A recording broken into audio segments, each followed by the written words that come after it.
Hello and welcome to the agenda. I am Ajay Kaul. Today we will talk about disengagement on the line of actual control.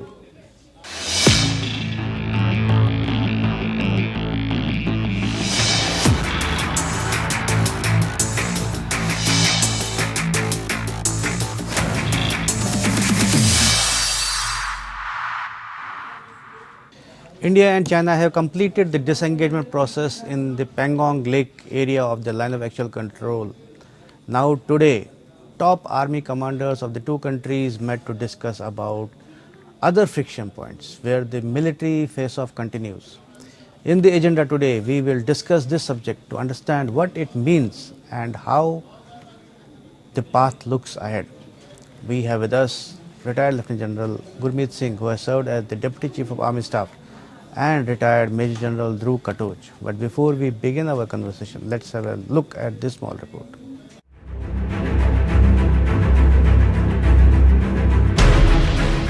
Top army commanders of India and China held their 10th round of talks today to discuss disengagement at the outstanding friction points along the line of actual control in East Ladakh sector.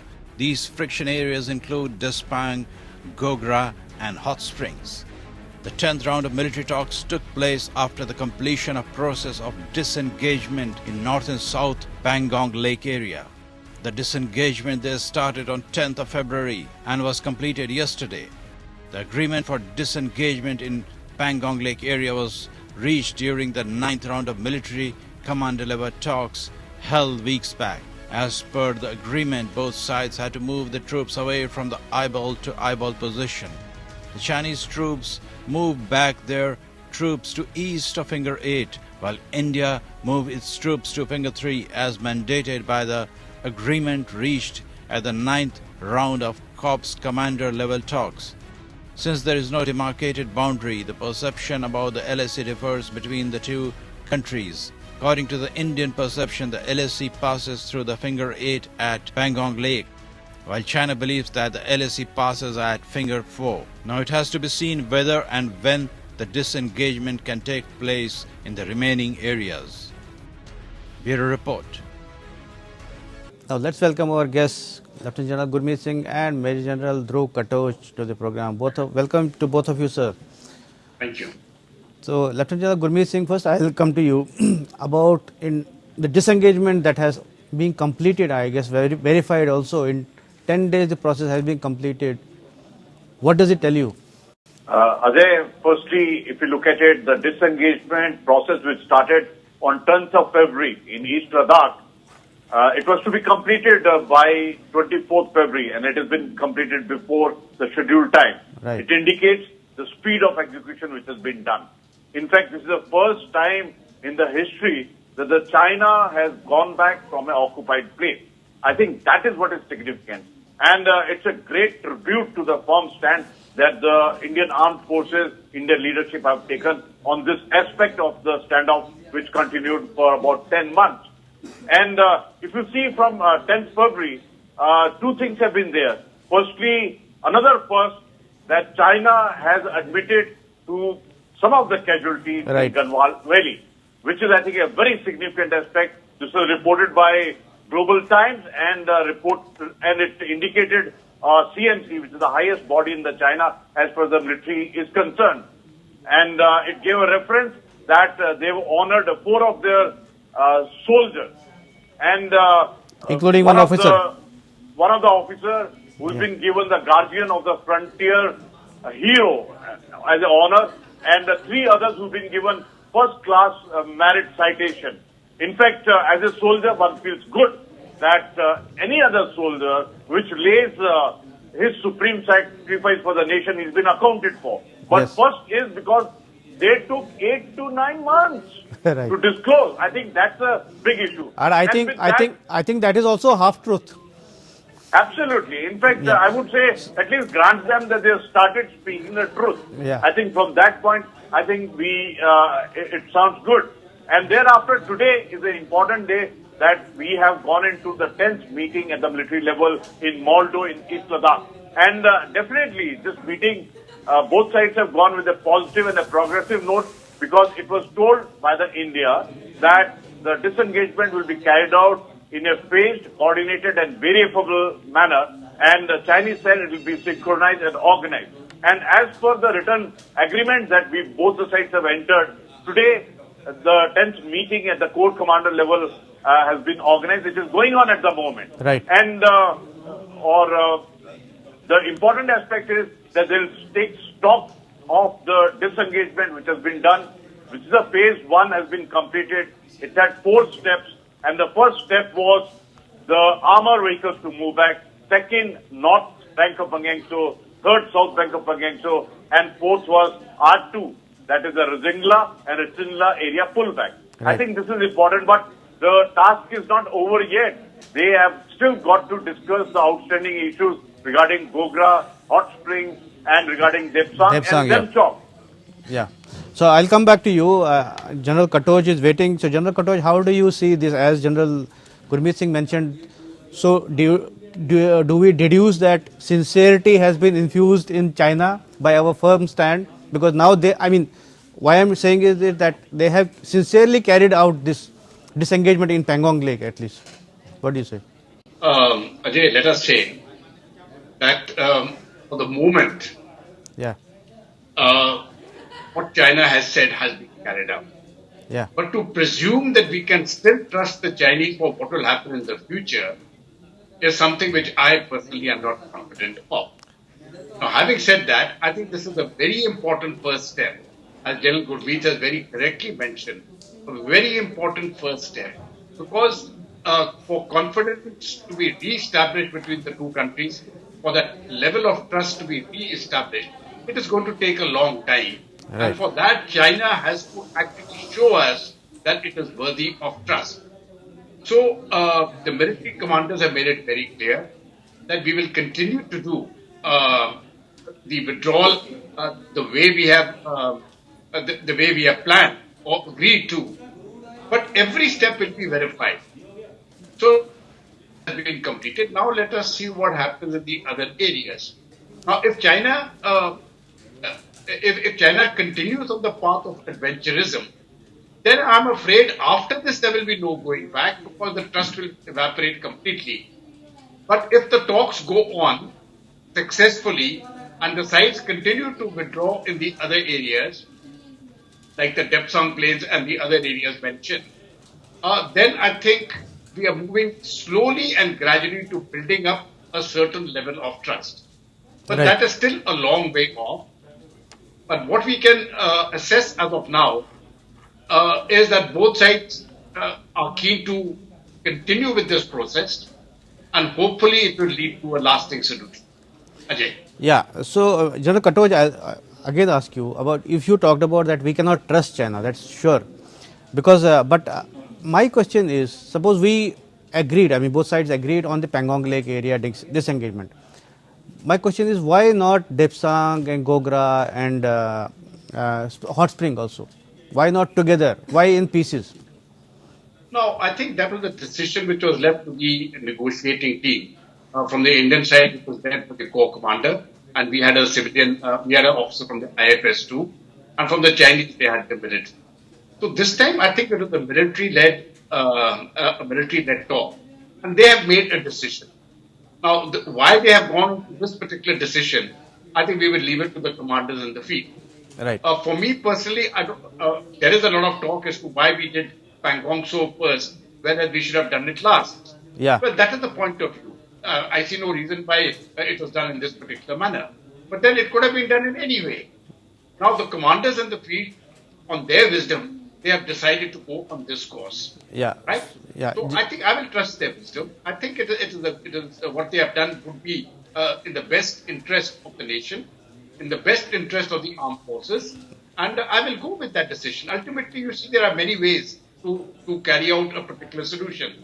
Now, they have chosen one way. Yeah. If they had chosen some other way, there would be comments from some other side. Right. So, those sort of comments will always.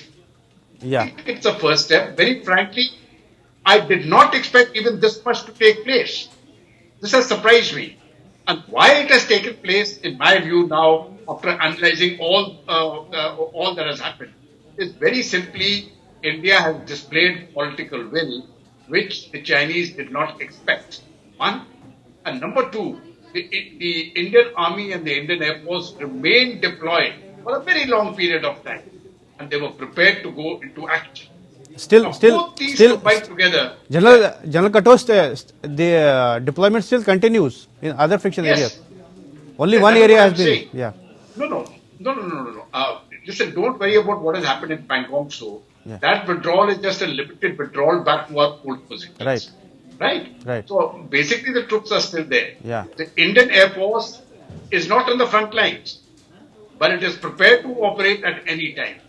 So is the bulk of the Indian Army. When we are looking at the artillery, the tanks, etc., they're all there. They've just But they have moved back. Frontline contractors, Yeah, they moved back. Yes. Yeah, they moved back. So That's all. But the Yeah. question is, they are still ready for operations. right. So That General, is the important point which people must understand. yeah, General Gurmeet Singh, as you heard General Katoch. So as we discuss about it, why start from Pangong and not Depsang? I mean, these are curious questions. Several strategic experts are also asking. Ajay, that's a very good question. It is usually thought about that let's start from the whatever end it may be, but at least it has started. And I will say that in the current dynamics, if you look at 2020, from that point of view, the most important friction point was the north bank of Pangong. Actually, if you only take the Chinese action as far as 2020 is concerned, then the hardest point to crack was north bank of Pangong, and it has started from the hardest point. And let me tell you one thing, hardest point and the speed of pullback from there, speed of restoring the landform from there, I think this is an excellent step from that point of view. Look, one thing is there, that what happened in 2020, what happened on 15 June at Galwan, there's no trust in China and PLA. In fact, two things which they did wrong, which was a very big mistake by China and PLA was, firstly, they attempted to change the status quo of LAC. Second was that they violated the 5 agreements that we have, and specifically the 1993 and 1996 agreement. One on peace and tranquility, and second on the CBM and military field. I think these are the 2 grave mistakes which the Chinese had done. And if you look at our side, I think absolutely the kudos, the tribute goes to Indian soldiers, that he showed a professionalism of highest level, and the combat experience and the way to operate in mountains, high altitude, and this condition was absolutely super. Second was that the armed forces showed their, I would say, combat skills, their capability, and the way they have operated in this area. Third is that Indian leadership has got to be given its credit, that the trend which they've set of taking hard decisions, Right. resolute, and also going with the national will. I would say at the same time that the credit goes to every Indian, and this is to the spirit of oneness, whether it was the product boycott or the ban of the application, and every element of power, be it economic decision, be it the diplomatic decision. But having said all that, I will say that today, when you look at the current scene, the challenge is firstly to execute meticulous disengagement from the forward deployment that was executed in this period of 2020. I think that's the first step. Right. And second step is that, like you rightly said, that now first phase was the Pangong North and South Bank and the R2 complex. And after this, we'll be taking the Hot Spring, Gogra, Depsang, Demchok. Actually, in East Ladakh, we've got number of areas of differing perception as far as LAC is concerned. In fact, after this, I think both the nations have got to get into LAC clarification exercise, which is pending since 2002. Our Prime Minister, when he visited China in 2015, he had specifically said and recommended to the Chinese that let's restart LAC clarification. I think this is the time, by learning hard. But at that time, 2020. but at that time, China rejected that, because I guess China doesn't want that demarcation to be done. Absolutely. They have paid the cost of not going on with the LAC clarification exercise. I think that's the way to look at it. And even the task doesn't finish there. We have to also get into the discussions regarding border solution.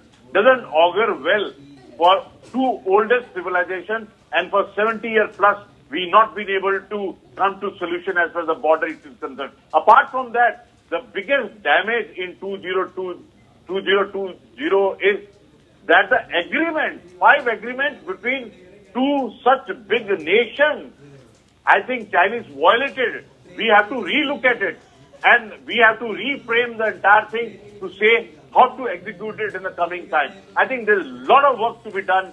At least on 10th February, the first step has been taken. And the way China has walked on admitting the casualties, at least the start point.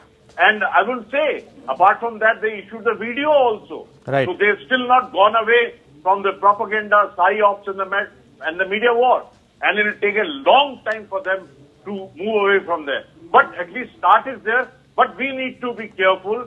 We need to be cautious. We need to be ready and prepared. And I think the biggest lesson learned is we need to focus on our northern borders. Right. We understand that China is a long-term security threat for India, period. Right. So, as you mentioned that this is a first step and this is the start of disengagement.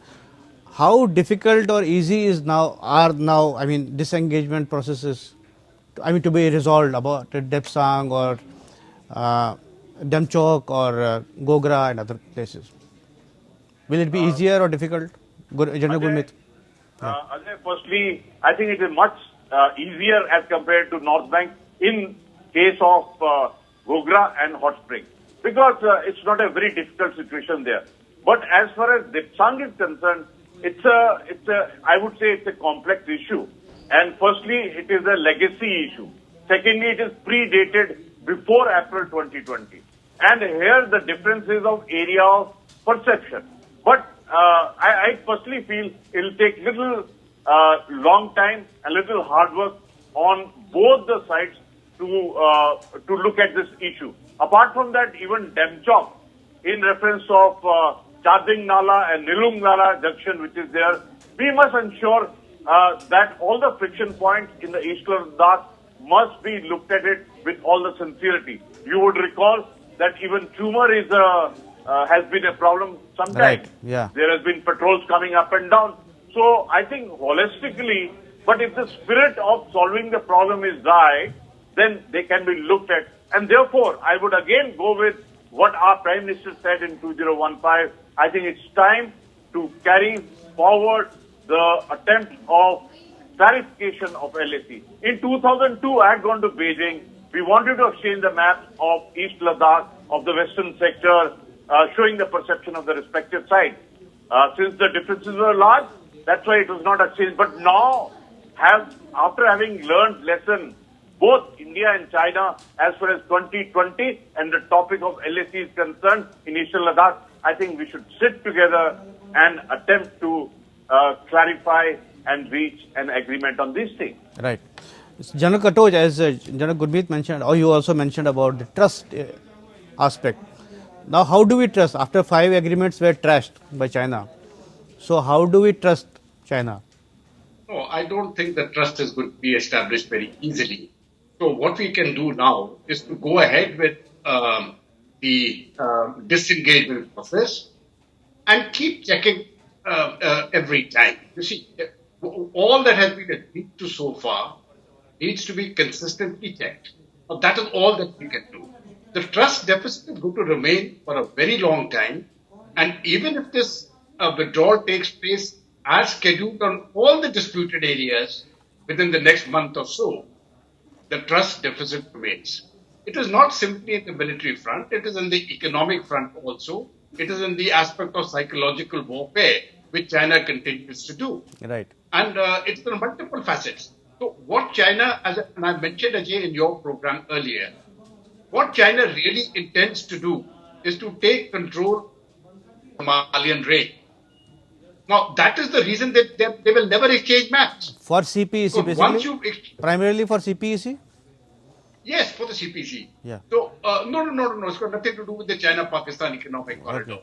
It has got something to do with the complete control of waters over the Himalayas. So, if you can control the waters of the Himalayas and the mineral resources which may be there, you are actually, you've got a very strong position with all the countries which are dependent on that water. So, if they control the water, they control India and all the other downstream countries. Right? They are already controlling Pakistan. Yeah. Now, what is left in South Asia? Yeah. So they are looking at control of the Himalayas as a long-range project. That is the reason why they do not exchange maps. Because once they exchange maps, then they cannot go beyond that point. At least as far as the perception of what are we actually controlling, the line of actual control. Yeah. It gets clarified. Yeah. They will not get it clarified. Yeah. Right? Because once they get it clarified, they lose control over the larger plot to take over the Himalayas.